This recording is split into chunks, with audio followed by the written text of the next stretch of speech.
Hello दोस्तों, राधे राधे। हमरा YouTube channel पे आप सबके स्वागत बा। आप सबके बीच में एगो बहुत दर्द भरा बेटी विवाह गीत लेके आयल बनी। ये गीत आप सब सुने जा और कमेंट के माध्यम से हमके बताई जा कि ये गीत आप सबके कैसन लागल। ऊंचे ऊंचे महल उठायो मोरे बाबा, चारों कोना खिड़की कटावे जी। ऊंचे ऊंचे महल उठायो मोरे बाबा, चारों कोना खिड़की कटावे जी। तेही चढ़ी बैठे लाल सुगनवा, भजेला रामैया जी के नाम जी। भजेला रामैया जी के नाम जी।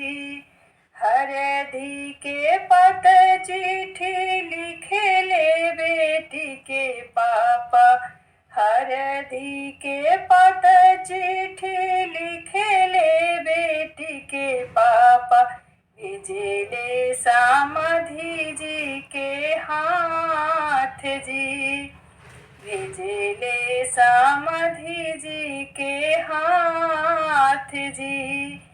किया तुहूँ ले समधी हथिया से घोड़ावा, किया तुहूँ ले समधी हथिया से घोड़ावा, किया ले रुपया 1000 जी।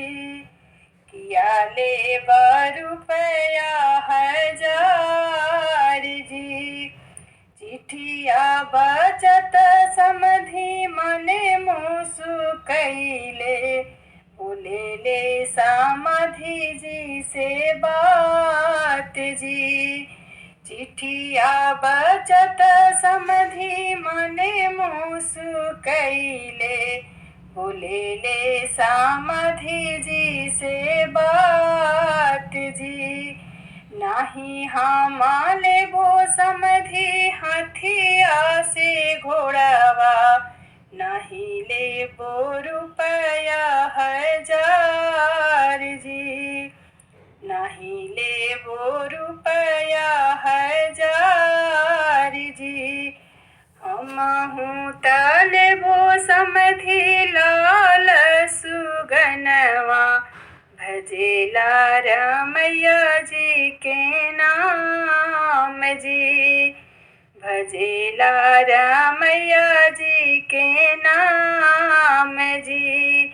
हथिया जे देव समधी घोड़ावा जे देव, देबो हम रुपया 1000 जी। देबो हम रुपया 1000 जी। एक नाही देबो समधी लाल सुगनवा, भजेला रामैया जी के नाम जी। भजेला रामैया जी के नाम जी। इतनी बचन जब सुनेली बेटी, बाबा से अर्ज हमार जी। बाबा से अर्ज हमार जी। देई दाना मोरे बाबा लाल सुगनवा, मानी ले हूँ बचन हमार जी। मानी ले हूँ बचन हमार जी। इतने बचन जब सुने ले बीरन भैया, पिजड़ा के किली चटकाई जी। पिजड़ा के किली चटकाई